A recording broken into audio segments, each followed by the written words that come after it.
lado da maior cidade do país está um pedacinho da Itália no Brasil. Jundiaí fica a pouco mais de 60 quilômetros da capital paulista e é conhecida nacionalmente como a terra da uva no Brasil.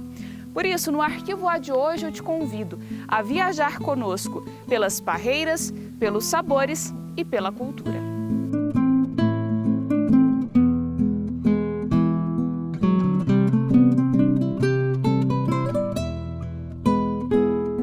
Os primeiros imigrantes italianos chegaram em Jundiaí em 1880.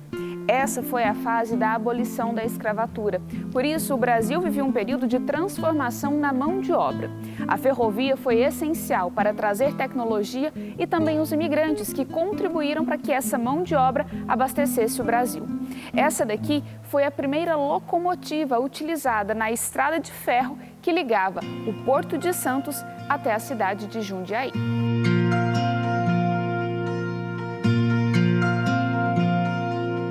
Esse espaço aqui era a sede da empresa que administrava a ferrovia do estado de São Paulo.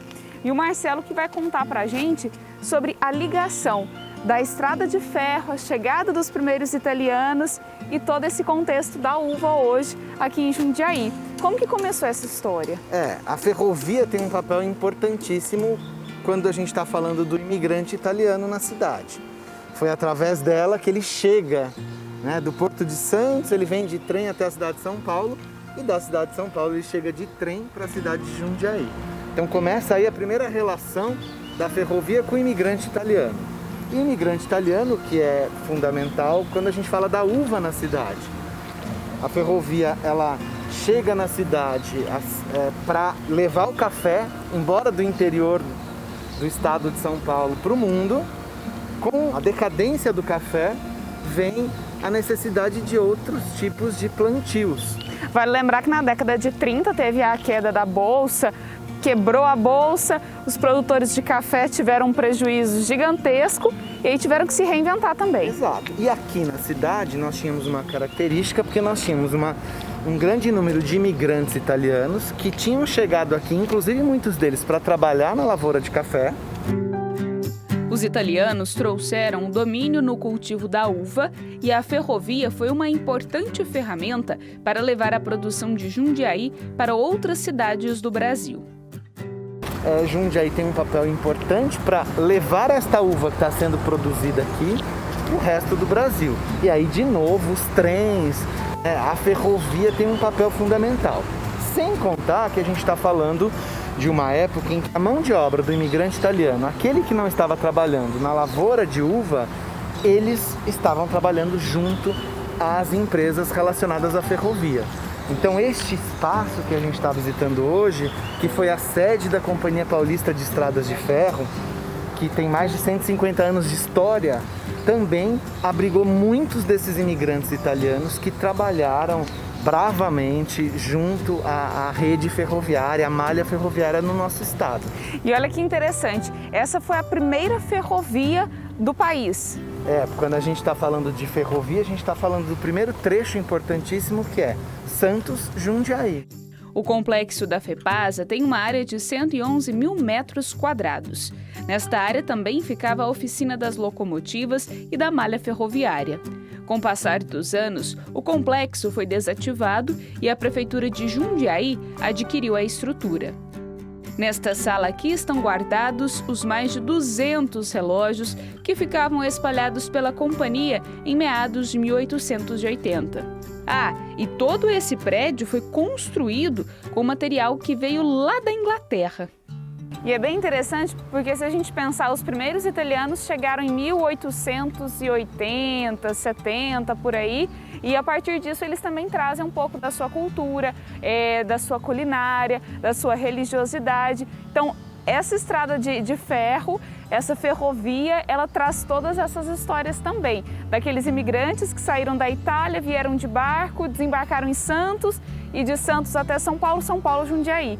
Essa é a história da imigração italiana em Jundiaí, se a gente pode dizer assim. Sim, é porque aqui, inclusive, a gente teve uma importante colônia de imigrantes italianos.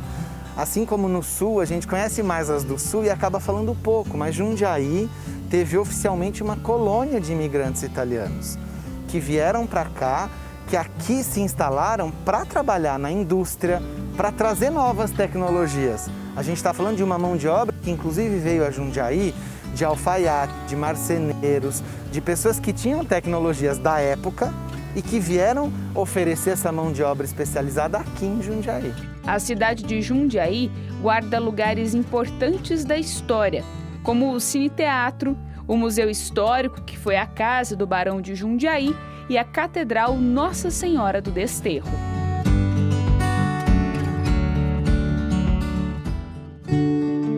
A produção de uvas em Jundiaí se destacou com a ajuda da malha ferroviária, mas não foi só isso que fez com que a cidade fosse conhecida como a Terra da Uva. Um fato importante consolidou Jundiaí como a terra da uva. Em 1933, uma mutação genética espontânea da espécie Niagara fez com que Jundiaí ganhasse fama no país todo. O Eduardo é que vai explicar essa história curiosa para a gente. Eduardo, como assim? A mutação espontânea de uma uva? É isso mesmo.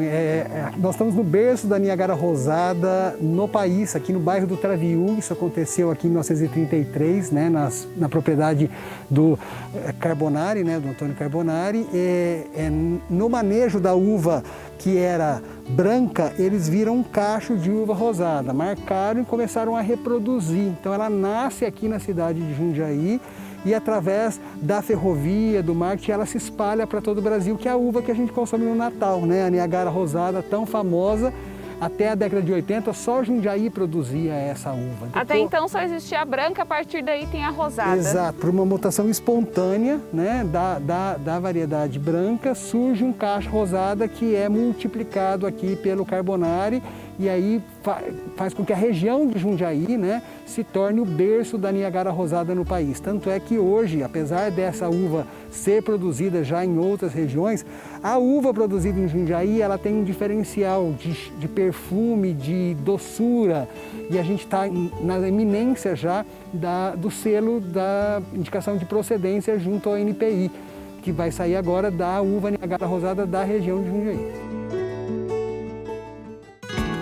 O selo de procedência é um mecanismo adotado em muitos países e que garante a procedência, a qualidade e a sustentabilidade do produto. E é isso que os produtores de Jundiaí estão perto de conquistarem. Logo em seguida, em 1933, foi essa descoberta, se a gente pode dizer assim. Em 1934 já teve a primeira festa da uva. Exatamente, aí nós já tivemos a primeira festa da uva que juntou mais de 100 mil pessoas naquele ano no centro de Jundiaí. Hoje a gente tem o Parque da Uva e a tradicional festa que acontece nos meses de janeiro e fevereiro. Infelizmente, por conta da pandemia, nós não tivemos a festa esse ano, mas fica o convite aqui para vocês retornarem para essa festa que é a vitrine do turismo e da produção de uva da nossa cidade. Quando os imigrantes italianos vieram para a região de Jundiaí, eles trouxeram também a fé e a devoção. Tradicionalmente, os italianos são muito religiosos, muito católicos, e por isso os descendentes aqui permaneceram com essa fé e com essa devoção. Nós estamos no sítio Santa Cecília e aqui tem uma capela dedicada a essa santa italiana e a gente vai conhecer um pouco mais da tradição familiar da devoção à santa.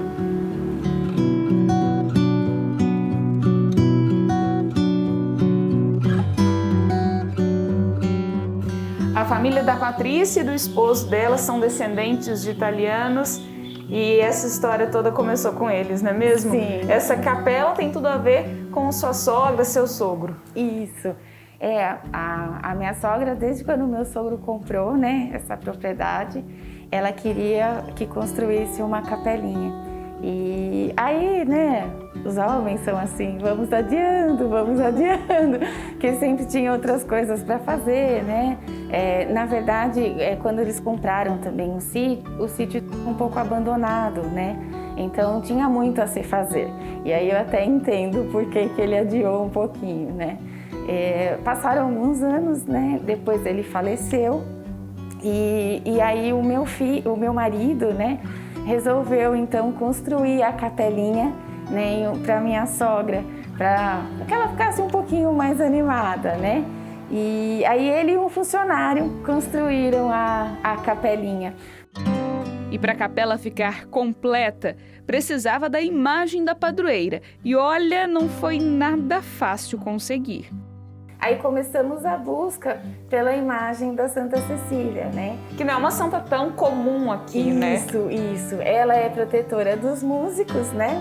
E aqui a primeira família, eles eram músicos, todos músicos, né? Eu estudei 9 anos piano. Nossa, tem tudo a ver, então. Tem tudo a ver. Então continuamos, né? Mantendo a tradição.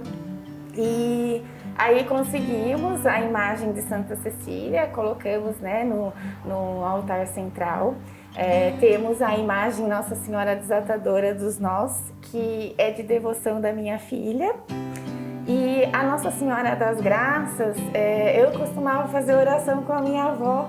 Quando eu era criança, né, minha avó tinha o hábito de rezar o terço todo dia às 6 horas, né? E nós rezávamos para Nossa Senhora das Graças, Santa Teresinha e Nossa Senhora de Fátima. E tradicionalmente os italianos, eles são muito religiosos, são muito católicos. Você acredita que essa devoção que vocês têm na família de vocês também se deve aos avós, bisavós, aqueles que vieram lá atrás da Itália? Sim, porque quando eles chegaram aqui, né, o que eles tinham era a religião, né? Foi através da religião que eles tiveram força, né, para conseguir construir tudo o que construíram, né? E eu acho que hoje nada mais justo, né, do que a gente continuar mantendo essa tradição, hoje mais em agradecimento, né?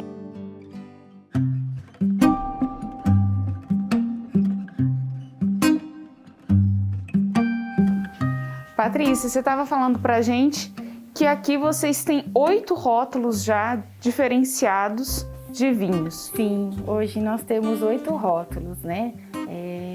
Pretendemos agora com esse parreiral experimental, né, que plantamos, aí que temos 19 variedades. Nós queremos que algumas, a gente já sabe, né, que algumas já começaram a produzir, né? Então nós vamos ter aí um aumento de rótulos ainda. Eu não consigo hoje ainda quantificar, né? Mas acredito que teremos pelo menos 10 rótulos diferentes, nós teremos aqui futuramente. E esses rótulos são de acordo com a variedade da uva? Sim, isso, sempre de acordo com a variedade da uva, sempre. Patrícia, você estava me explicando que o vinho ele precisa ficar deitado por causa da durabilidade, da qualidade, é isso? É assim, o vinho, as garrafas, elas devem ser armazenadas, né, na horizontal sempre, quando usamos rolha de cortiça, porque a rolha de cortiça precisa ficar em contato com o líquido, porque senão ela pode ressecar. Se ela ficar em pé, né, tem um espaço na garrafa e ela pode ressecar. Aí pode entrando oxigênio, pode oxidar esse vinho ou até mesmo vazar. Então, as garrafas que usam rolha de cortiça, elas precisam ser armazenadas na horizontal para ter uma longevidade maior. Foi justamente aqui no bairro onde está a adega Santa Cecília, no Traviú, que surgiu a variedade da uva Niágara Rosada. Por isso, os produtores tentam inovar nos produtos.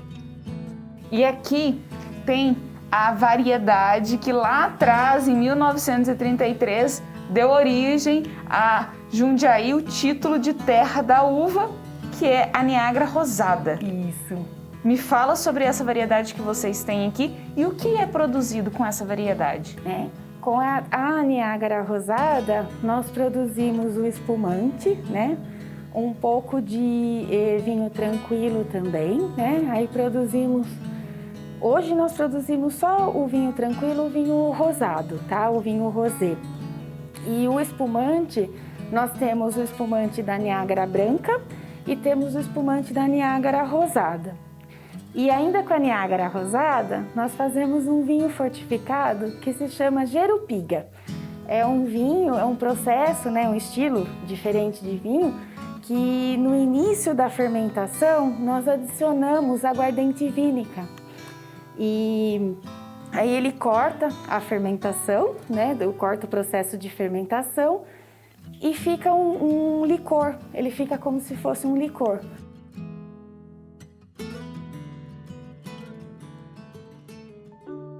Em toda a área do sítio, são 97 mil pés de uva de mesa, variedade Niágara.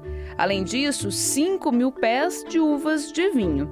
E quando os pés estão carregadinhos assim, é um cheiro inconfundível.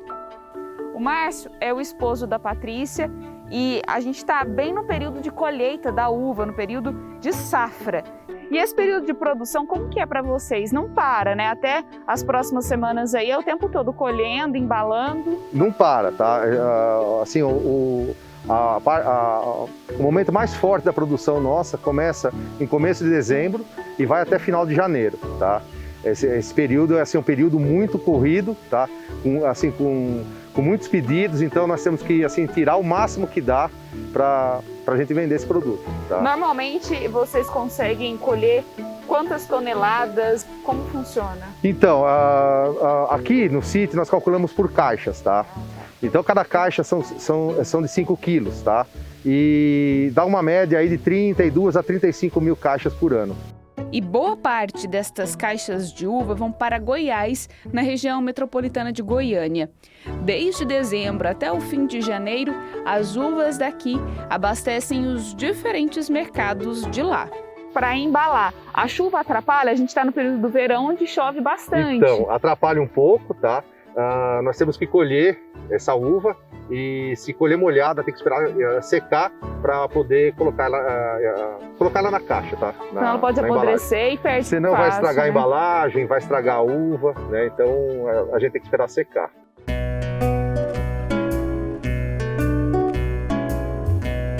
Com tantas opções, é difícil não agradar algum paladar. E já que na terra da uva pode se aproveitar de tudo, a Patrícia falou pra gente sobre o espumante que é feito com a uva Niágara branca. Então, agora eu vou degustar para saber o sabor que ele tem.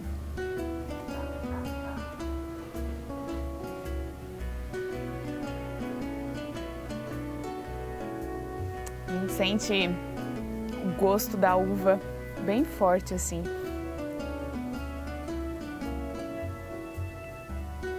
Que bom que os italianos vieram para essa região, viu?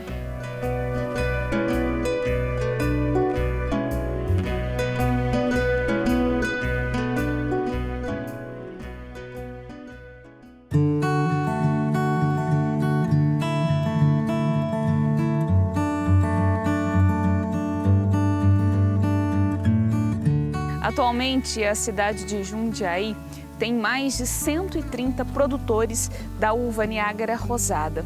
A produção de uvas aqui abastece 30% de todo o mercado dessa variedade de uva do estado de São Paulo. Muitas propriedades aqui são centenárias e mantêm a tradição da imigração italiana. São essas propriedades que abastecem as adegas, que produzem os vinhos e também os sucos de uva. Só em Jundiaí são 1.500.000 pés da uva Niágara e 110 mil pés de outras variedades.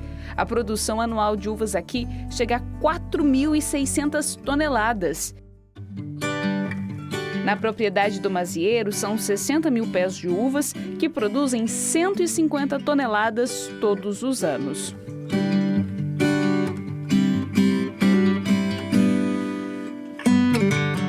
Clemente recebeu a propriedade do pai. O avô do Clemente começou tudo isso aqui há 130 anos. Por isso ele mantém a tradição e cultiva 4 tipos diferentes de uvas. Mazieiro, então essa daqui é uma das variedades que você tem aqui no Parreiral. Essa daqui é a Moscatel. Isso, Ramiro. Esse aqui, que eu te falei para você. A gente tem 4 variedades no sítio. Seria a Moscatel, que seria essa daqui. A gente tem a Niágara branca, a Niágara rosada e temos também a uva Bordeaux, que a gente vai ver depois no próximo bloco aí, tá? E essa daqui, qual é a característica dela? Ela é própria para vinho? Sim, ela vai dar o vinho moscato, né? Seria o moscato, e muita gente, ela é apropriada para fazer o espumante. Essa é a uva que se faz o espumante, tá? Mazziero, essa daqui é a uva Bordeaux. Quais são as características dela que a diferem das outras? Sim, ela é uma uva diferenciada, né? Ela produz um pouco menos, Camila, mas porém dá para fazer o vinho tinto e o suco, porque ela tem uma coloração muito forte. Deixa eu mostrar para você. Olha, ela é muita cor, então ela é bem mais roxinha. Bem mais roxinha, então ela tem mais tanino. Ah, então essa aqui é boa para o coração, pessoal que tem mais tanino. O tanino é a substância presente na casca da uva, que além de deixar a cor mais forte, também deixa o sabor adstringente na fruta e, consequentemente, nas bebidas que produz.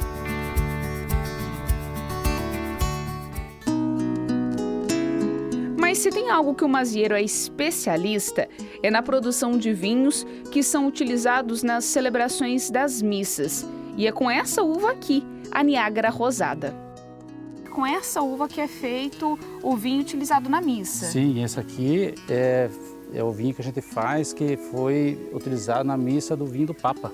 Então ficou marcado com o vinho do Papa. É com essa uva. Com a uva Niágara Rosada. Agora vamos contar para quem está em casa essa história. O Papa Francisco e o Bento XVI, os dois papas, utilizaram o vinho dessa vinícola, dessa adega, para realizarem as suas celebrações aqui no Brasil. Isso. Então a igreja, né, selecionou entre várias amostras de vinho e o nosso que foi selecionado para servir o Papa. Os dois? Os dois papas. E aí, como que foi? Vocês levaram o vinho até lá, ele foi utilizado na missa ou ele também consumiu nas refeições? Na verdade, eles pegaram o nosso vinho, né? Pra gente também foi uma surpresa muito grande. Que Vocês a gente não esperavam? Não esperava, né? Então veio um bispo de Jundiaí, inclusive hoje ele já faleceu, o Dom Joaquim, né? E falando que ele tinha uma surpresa muito grande para falar pra gente, que o nosso vinho foi selecionado para servir o Papa. E para vocês foi uma festa? Foi, até hoje ficou marcado. É o vinho do Papa? Ficou considerado como o vinho do Papa, a uva Niágara Rosada. E o vinho foi utilizado no Santuário Nacional, nas celebrações dos dois papas quando estiveram aqui no Brasil, não é mesmo? Sim, na Aparecida do Norte, né? E aqui no Campo de Marte, né? Quando veio o Bento XVI. Ô Mazziero, e qual é a diferença para o vinho que é utilizado na missa? O teor alcoólico dele é diferente? Tem alguma diferença do outro vinho ou não? Não. O teor alcoólico não tem da diferença. O que eles pedem, a igreja pede, é que seja um vinho com maior pureza. Não importa a uva, tá? Mas que seja com maior pureza. Esse é o diferencial, do vinho da missa. Que interessante. E essa uva daqui, então, ficou consagrada. É a uva que faz o vinho do Papa. Isso. Aqui em Jundiaí é esse que faz o vinho do Papa. Aqui dos Mazziero. Isso aí, obrigado. A notícia do vinho de Jundiaí, que foi servido ao Papa Bento XVI em 2007 e ao Papa Francisco em 2013, saiu em todos os jornais. Imagina só o privilégio. Direto da terra da uva, o vinho foi servido em momentos tão especiais para o Brasil.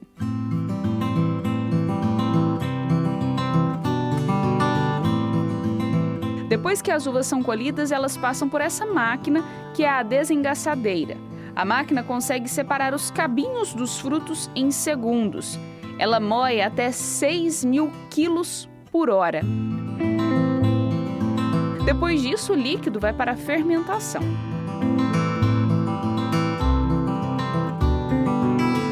Mazziero, como é feito o processo de fabricação do vinho? A gente viu a uva sendo colhida e depois disso? Depois disso a gente desceu, né? Você viu a moagem, né? Agora ela vai ficar na fase de fermentação. Depois de 3 dias a gente tira, chamado descuba, né? O que é essa fase de fermentação? Ali ela separa o que é casca e o que é líquido? Na fermentação, né, ela vai separar o líquido da casca e o açúcar da uva vai transformar em álcool, para se transformar o vinho. E depois a gente coloca naquele tonel lá por 60 dias, né? Ele vai ter uma decantação e depois ele vem para os tonel de madeira para envelhecimento. E aqui fica quanto tempo? De 1 a 2 anos, depende da variedade de uva. E o suco de uva é feito da mesma maneira? Sim, o suco da uva ele é moído, só que ele não é fermentado, ele é pasteurizado, por isso que não tem o álcool. Então ele tem que pasteurizar ele para se poder fazer ele, senão ele acaba ficando alcoólico. E ele também tem o mesmo tempo para poder separar o líquido da casca? Não. O suco é um processo mais rápido. Se você fizer hoje, amanhã já dá para tomar. E existe isso de que o vinho, quanto mais velho, melhor ou não? Depende da variedade. Se for de uvas comum, que é aquela uva de mesa que a gente comentou lá na roça, é bom ser consumido até 2 anos. Agora, se for uma uva fina, que é a uva própria só para vinho, demora um pouco mais o processo. É de 2 anos para cima, aí quanto mais velho, melhor. Com 4 variedades de uvas, o Clemente produz 11 rótulos diferentes de bebidas. E qual é o que mais sai? Hoje a gente tem o Rosé Suave, né? Que é o vinho do Papa, é muito procurado, todo mundo vem, quer provar. Conhecido internacionalmente. O pessoal vem e quer saber daquele vinho primeiro.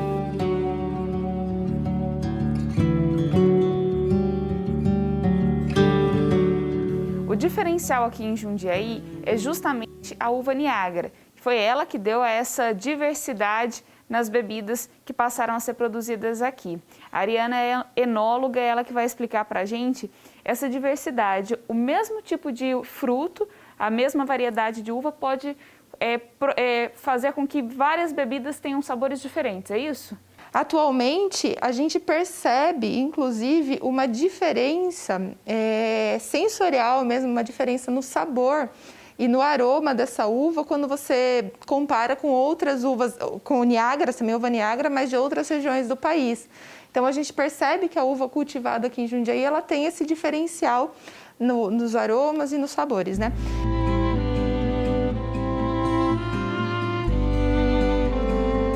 Hoje a gente tem um aumento do consumo e a procura por vinhos nacionais. Comparado aí com anos anteriores, a gente importava muito mais vinho para beber. Hoje o brasileiro aprendeu a beber, a consumir o vinho nacional. Isso é muito positivo para vocês? É muito positivo, porque a gente percebeu que de fato o consumo do vinho aumentou. O vinho importado ainda a gente ainda é muito mais consumido que o vinho nacional, mas a gente percebe que o vinho nacional aumentou, que a procura aumentou, que as pessoas estão mais interessadas, né? O que pra gente é muito importante, porque o Brasil vem cada vez mais produzindo vinhos melhores, de melhor qualidade.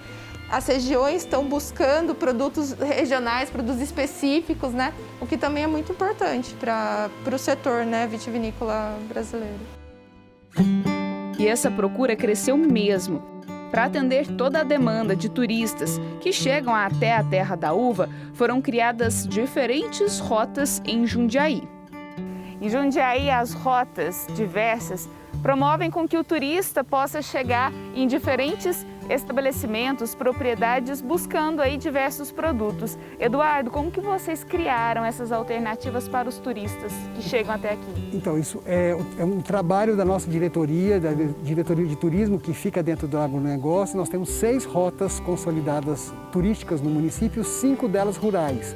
Então tem a rota do centro histórico e depois as rotas rurais. Essa que nós estamos hoje é a rota da cultura italiana, né? Mas pelo site turismo.jundiaí vocês conseguem entender e fazer uma busca de todos os empreendimentos turísticos e a diversidade que a gente tem em Jundiaí para poder fazer o seu próprio roteiro. O turista ele consegue encontrar restaurante, hotel, consegue encontrar propriedade onde ele pode consumir a uva. Colhe, pague, piquenique, restaurante, a diversidade é enorme. Então, você tem programa para todas as idades, né? Um programa para a família mesmo. E como funciona o turismo aqui a partir da uva? Os ônibus chegam, vem turista particular? De diversas maneiras? A maioria do nosso turismo, ele é o turismo de um dia por conta da proximidade que a gente está dos grandes centros, né? De São Paulo, de Campinas, mas a gente tem muitos ônibus de turismo e aí isso daí também entra em contato. Através do site, a gente tem os guias de turismo local para prestar esse serviço para os ônibus e para as outras empresas que vêm. A gente tem 3 empresas que fazem o receptivo na cidade, que também estão no site. Então, qualquer pessoa que tem interesse em vir em Jundiaí, pelo site ela consegue ter esse atendimento e fazer o seu roteiro ou contratar roteiros específicos aqui dentro do município.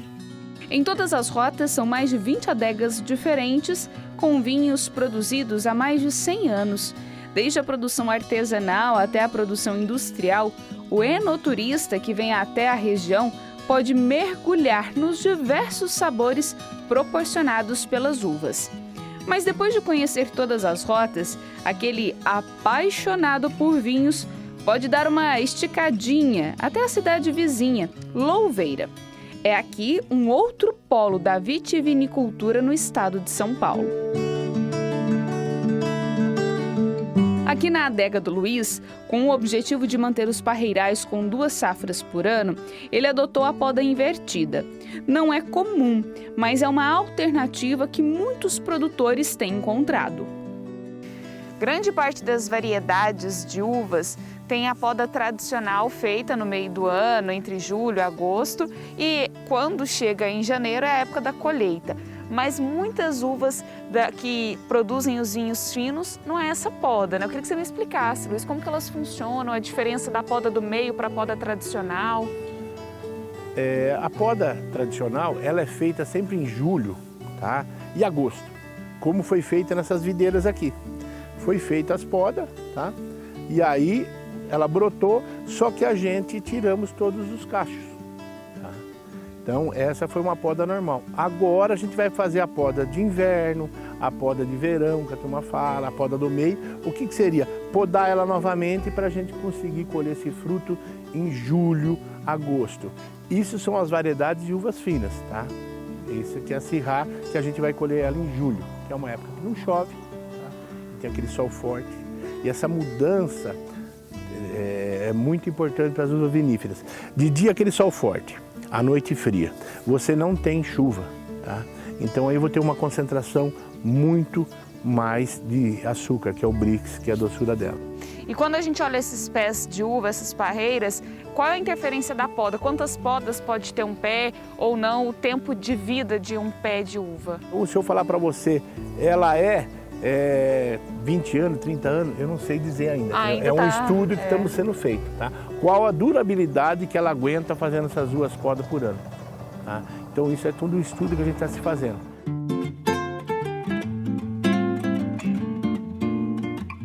Você aí de casa já deve ter percebido que esse parreiral é diferente dos outros que nós já mostramos por aqui. É que o Luiz fez a plantação em Y. Essa é uma técnica diferente e que ajuda também no sistema de poda invertida. Eu tenho aqui um espaçamento maior, tá? Mas é uma produção maior. Por quê? Ela consegue trabalhar mais as raízes, não fica uma raiz competitiva. Então você vê pelo pé como que ele está e ele vai me dar maior produção, porque o espaçamento é maior, eu tenho mais produção do que lá, por pé. Então o sistema Y é o espaço maior entre os pés? E também o modo de conduzir. Foi dado o nome de Y porque ele parece uma letra Y, tá?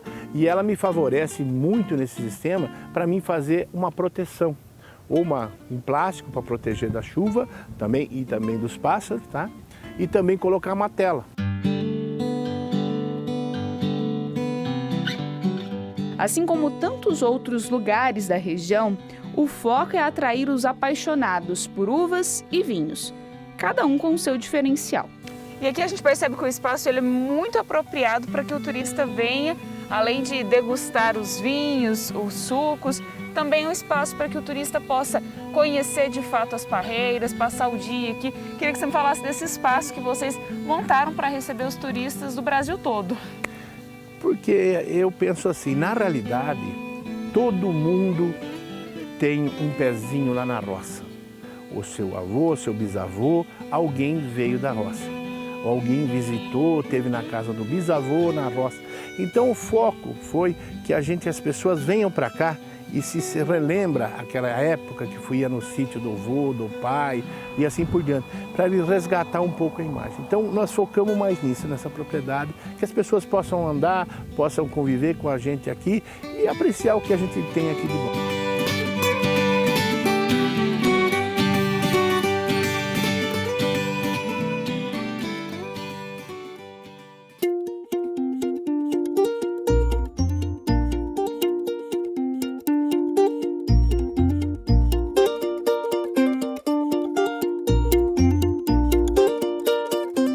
Imigrantes italianos chegaram até essa região do interior de São Paulo, eles trouxeram também um pouco da sua culinária. Algo bem típico lá na Itália é o salame. Por isso nós viemos conhecer na Boutique do Porco 2 receitas tipicamente italianas, o salame e a linguiça com vinho.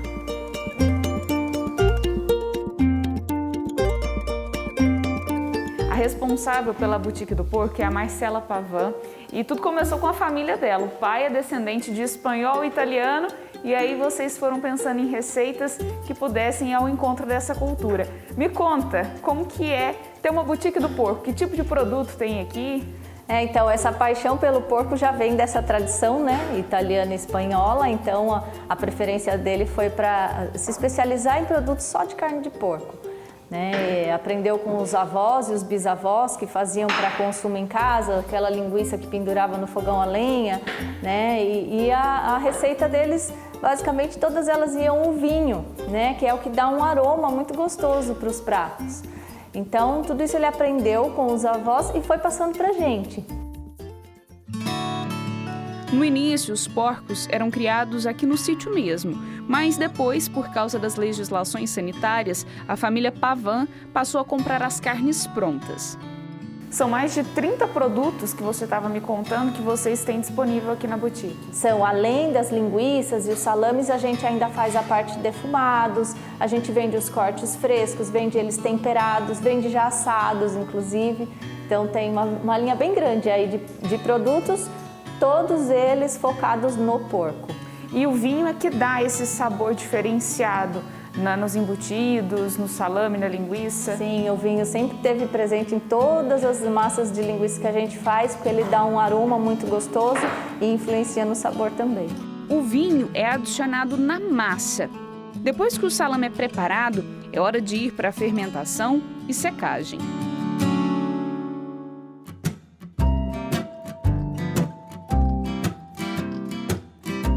Foi um processo tão longo, então eu vou experimentar. Esse é com tempero de vinho, né? Isso.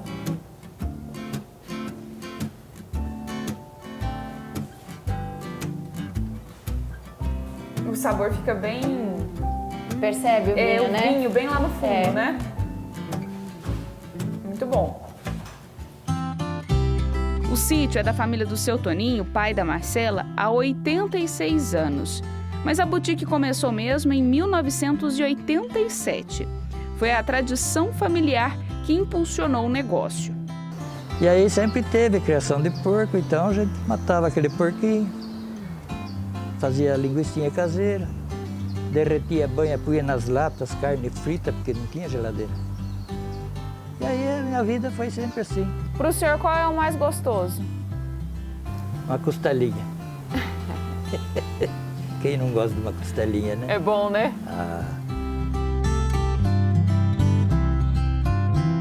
Se você gostou desse salame com vinho, é só o começo da culinária que essa região de Jundiaí pode oferecer. Espere só até conhecer a geleia de vinho. Tudo começou com as conservas e o doce de pêssego, que o Marcos Antônio fazia para Clara. A gente começou a namorar e a minha mãe naquela época fazia aqueles doces caseiros, né? E fazia com esse rei da conserva o doce de pêssego, e eu para conquistar a família, né? Aí eu aprendi a fazer esse doce de pêssego com a minha mãe, mas assim, panelas pequenas, e levava para a família dela, né? E deu certo. E deu certo. E deu certo, tanto é que, para se ter uma ideia de toda a linha de conservas nossa, que é produzida do mesmo estilo, a receita que a minha mãe usava naquela época é a mesma receita do doce de pêssego que a gente produz hoje. E, Clara, me conta uma coisa. Vocês começaram a se aperfeiçoar, desenvolveram aí vários tipos de geleias, doces, conservas. São mais de 70 tipos hoje. Como que você começou a se aperfeiçoar? Fez cursos? O primeiro curso foi lá em 1996, né? Quando eu já fiz o curso e comecei a fazer.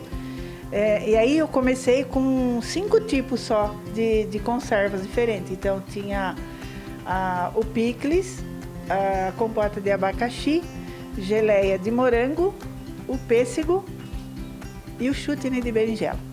Então foram essas 5 receitas que a gente aprendeu no curso.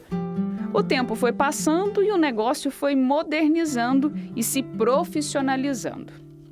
Então, após o curso, né, a gente teve um acompanhamento com a vigilância sanitária, que nos orientou muito bem, então, a construir, porque aí até então eu fazia lá dentro da minha casa, né, com uma panela da minha nona lá, outra da nona aqui e tudo assim, tudo coisas arranjadas, né? A filha da Clara, então, desenvolveu uma receita de geleia de vinho. A gente começou a preparar com as uvas, nossa, do sítio. A gente tem um pouco de uva, mas não é uma quantidade que dá para fazer assim, né? Era pouco. Começamos por aí. Então, colhemos lá as uvas, né? Fizemos, ela fez e deu certo. Ficou muito boa. Ah, também tem a geleia de uva e a geleia de uva sem açúcar. É muito legal porque, como diz, tá no sangue, né? A gente sempre, vamos na palavra italiana, lidou com a cultura de muitos vegetais, muitas verduras, muitas frutas. Então, eu não me vejo em outra coisa, tá? Que eu não me via em tá tendo ter uma empresa, né, com esses produtos, tá? Bom, então agora eu vou experimentar o sabor da geleia de vinho, que é feito aqui, tudo produzido aqui. Então vamos lá. Combina com queijo ou com a torrada? Eu vou no queijo. Vou experimentar com o queijo, depois com a torrada, então.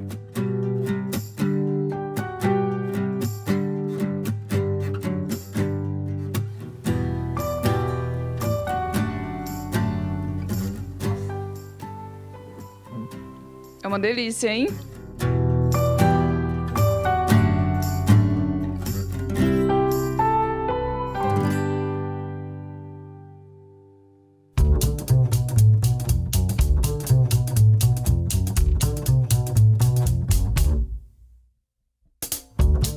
Se tem dois ingredientes que não podem faltar na mesa do italiano, é uma boa massa e um bom vinho.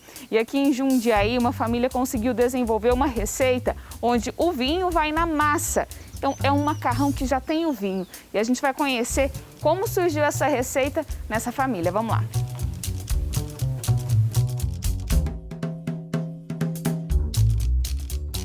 Maria Elisa, de onde surgiu a ideia de ter uma massa com vinho? Foi super legal a ideia, né? Essa massa a gente fez uma criação para a Festa da Uva daqui de Jundiaí, né? Então a gente sempre trabalhou junto lá na Festa da Uva, a gente também coloca até hoje, né? As nossas massas lá para vender. E aí foi um pedido assim, né? Vamos fazer alguma coisa diferente para a festa? Vamos desenvolver então um macarrão com a uva ou com o vinho.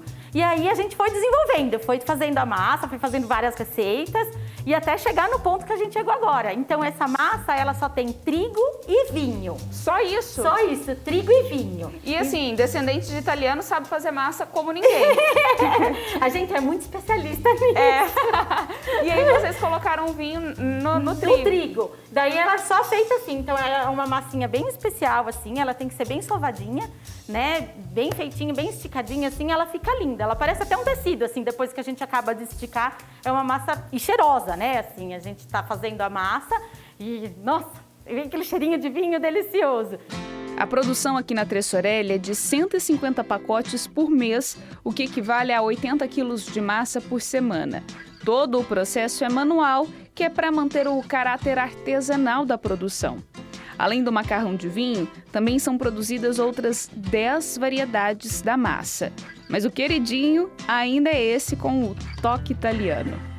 Qual é o molho bom para usar? Então, a gente até fala assim, se quiser fazer o molho de tomate mesmo, com aqueles pedação, né? Aquele molho pomodoro, assim, grossão de tomate, também cabe. Um molho branco com palmito também fica ótimo, né? Fazer um molho com cogumelos, assim, casa bastante coisa com essa massa. E que tipo de vinho pode acompanhar para a pessoa poder fazer a refeição? É o vinho tinto mesmo. Daí você combina. pega um vinho tinto mais um pouco mais, sem ter aquela coloração tão forte, né? Daí seria um vinho tinto mais suavezinho, assim, né? Para consumo do macarrão com o vinho. Entre receitas doces e salgadas, o ingrediente principal é sempre a uva. A partir daí, é só colocar a criatividade em prática para elaborar novas receitas. Foi o que fizeram a Rosângela e o Rodrigo com a criação de um pão de uva. A Rosângela, ela desenvolveu um pão com uva. E foi isso que fez o sucesso quando vocês começaram com essa receita, né? Foi, a gente começou e graças a Deus foi bem aceito, é um produto saboroso, né? Tem bastante procura. Foi um produto desenvolvido para festa e agora caiu no gosto do povo, né? Ô Rosângela, que tipo de uva que vocês colocam? É a Bordeaux. E por que a Bordeaux? Porque a uva, ela é, além de doce, ela tinge o pão. Ela dá a cor de o Bordeaux mesmo, né? Que é o que chama atenção no pão.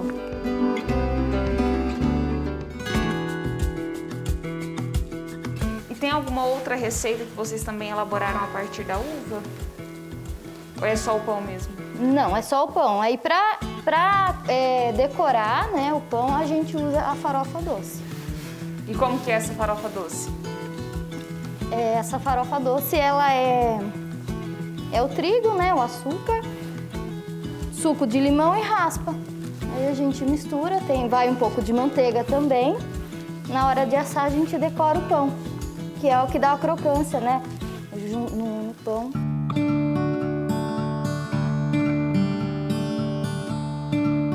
Rodrigo, a tradição de uva na sua família é antiga, né? Antiga, desde dos bisavós, é antiga.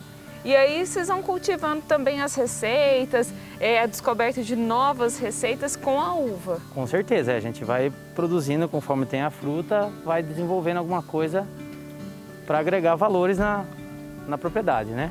Agora, vocês estavam me falando que na época da festa, na época desse período da colheita da uva, é bem intenso, né? Enquanto a Rosângela está fazendo a massa, você já está correndo para poder vender o que já acabou de assar, isso? Sim, na época da festa é correria. Aqui não dá nem tempo para produzir, a gente já pega e já vai fazer comercialização já do produto, né? Enquanto ela produz, você vende? Isso, depois durante a outra fase do ano aí é mais tranquilo, mas nessa época, que é a época da uva mesmo, é bem correria.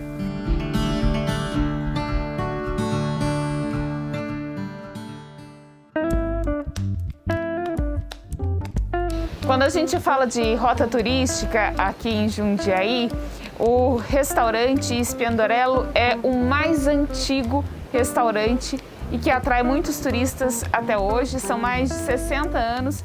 Quem vai conversar com a gente é o seu Moacir. Quanto tempo de trabalho e que tradição bonita é essa de vocês aqui, né? Nós trabalhamos, começou assim, bem devagarzinho, né? Não tinha nem estrada para vir aqui na época que a gente começou. Depois foi melhorando, aí foi aumentando, então... Mas o começo foi difícil, né? Ô, seu Moacir, muitas pessoas vêm até o restaurante querendo experimentar o frango com polenta. O carro-chefe é o frango com polenta. Quando começamos com frango e polenta. E até hoje é frango e polenta. Aumentou bastante o cardápio e tudo, mas a maior parte foi frango com polenta, é o carro-chefe. E como que é a receita de uma boa polenta? Olha, a polenta não tem segredo, né? Não? A polenta não tem segredo. É a quantidade de água, eu não lembro mais direito, por quilo de fubá, e sal e um pouquinho de óleo, e cozinhar bastante e mexer bastante, né? E aqui vocês têm até o moinho que... Tem o moinho, nós compramos o milho, faz o fubá, moe o milho, faz o fubá e depois faz a polenta. Então a polenta fica melhor, que não é aquele fubá fino, né? Que nem você compra um fubá, esse é um pouquinho mais grosso, dá uma polenta mais gostosa. Então tem esse segredo para a polenta ficar boa. O Clóvis é o irmão do Moacir. Cresceram juntos no sítio que foi do avô e hoje é o restaurante. Meu avô veio da Itália, com 13 anos ele chegou aqui no Brasil, né? Depois ele não veio para cá, ele foi para Araras. De Araras, ele casou em Araras e veio embora. Veio morar aqui onde nós estamos agora, aqui em Jundiaí, no bairro Caxambu. E meu pai ficou aqui, e aqui ele começou com o cultivo de uva, plantava uva, né? Fazia vinho também. E depois resolvemos de fazer um restaurante aí. Os amigos da gente, faz um restaurante, que o lugar é bonito. Então a gente fez um restaurante. Segundo a história, a receita original da polenta surgiu no norte da Itália. Depois disso, ela foi se popularizando por toda a Europa e chegou até o Brasil. Aqui, tradicionalmente, as pessoas consomem a polenta junto com o frango. E esse prato é o carro-chefe aqui do restaurante. A gente vai experimentar. Depois daquele bate-papo gostoso, vamos ver a polenta.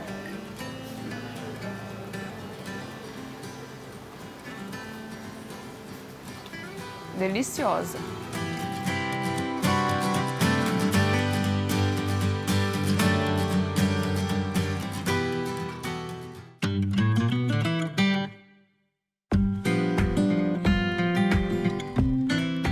E os turistas que passam aqui por Jundiaí, eles gostam de experimentar os diversos sabores. E aqui no Quiosque Roseira, o turista encontra algo bem diferente. E queria que vocês contassem para quem está em casa de onde surgiu a ideia de ter uma coxinha totalmente de uva e depois uma coxinha de queijo, é isso? Isso. A de uva veio depois, primeiro veio a de queijo. Como que surgiu a ideia da coxinha de queijo? Na verdade, a coxinha de queijo é patrimônio imaterial da cidade de Jundiaí, né? Foi tombada como patrimônio imaterial.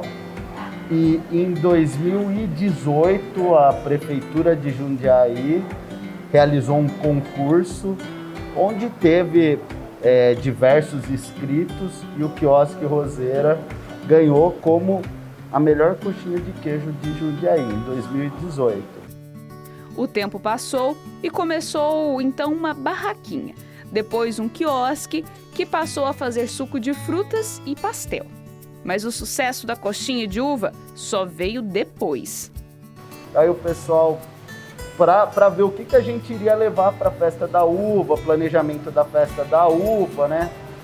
E o que vocês vão inovar? Vocês vão levar... E aí eu brinquei, falei, vou levar coxinha de uva. Daí o pessoal falou, não, mas como? Agora você vai ter que levar. Falei, meu, o que eu fui falar? E aí você teve que elaborar. Elaborar. Daí foram 6 meses de elaboração, estudando, fazendo teste. A massa dela tem a coloração roxa por conta da uva. E fez sucesso na festa. Muito sucesso, muito sucesso. Nós recebemos gente do Brasil todo, porque correu, né, a fama, porque ela é exótica, você vai provar. Ela tem geleia de uva também, a massa tem uva, o recheio, geleia de uva. E nós temos pessoas que vêm até do Nordeste para experimentar a coxinha de uva. Então agora a gente vai ver e vai experimentar a coxinha de uva e a de queijo.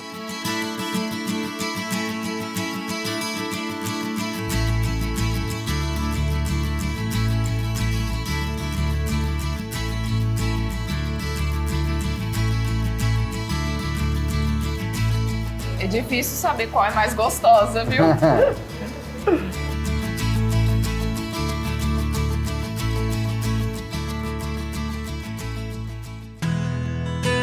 A produção de uvas em Jundiaí movimenta a economia e o enoturismo desenvolve a região. Entre tantos sabores, cores e aromas, quem visita as diferentes adegas e restaurantes volta para casa com uma bagagem cultural de quem tem o privilégio de conhecer a tradição da imigração italiana.